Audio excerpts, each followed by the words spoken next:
Hello, welcome to Tantrum House Studio Awesome. I'm Katie. And I'm Ryan, and in this review we're going to look at Cutthroat Caverns by Smirk and Dagger Games.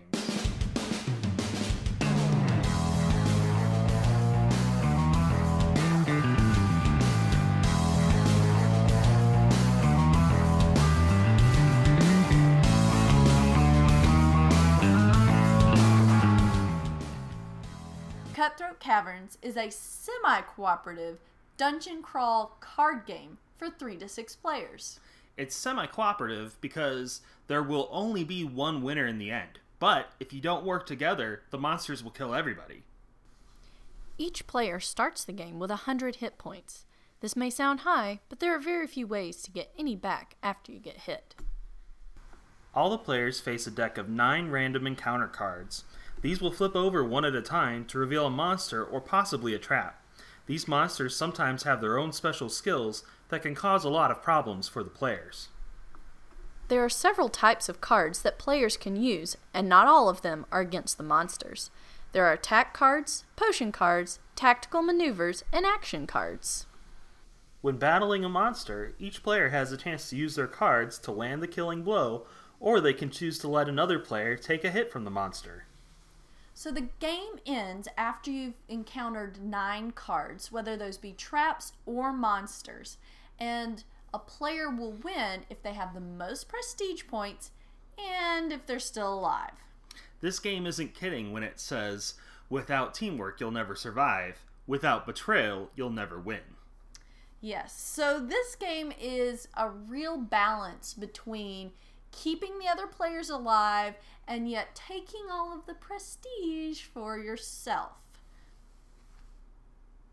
I liked how all the monsters have different powers, so it's a different experience with each monster you fight, and you have to kind of tailor what you're doing every time, but they're not so bizarre that you don't kind of know what you're doing. It's very familiar mechanics. I found the attack power cards kind of reminded me of Cosmic Encounter, and I liked that familiar space. Yeah, so there are a lot of familiar things about this game, especially if you've played other dungeon crawls or just even a lot of other board games. So there's that familiar mechanics that it has does make it easy to jump into the game. I think for me, it was a little bit kind of the same as far as dungeon crawls go. I would have loved to have seen something to push it over the edge into something new that I haven't experienced yet.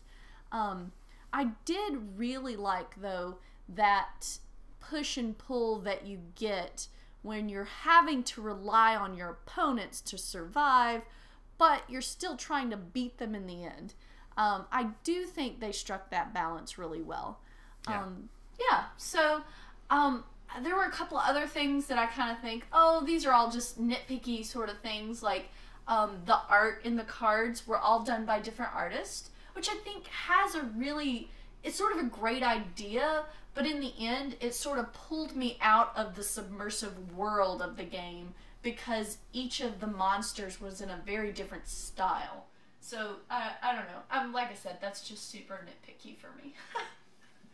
If you enjoy a good dungeon crawler, you should definitely check out Cutthroat Caverns from Smirk and Dagger Games.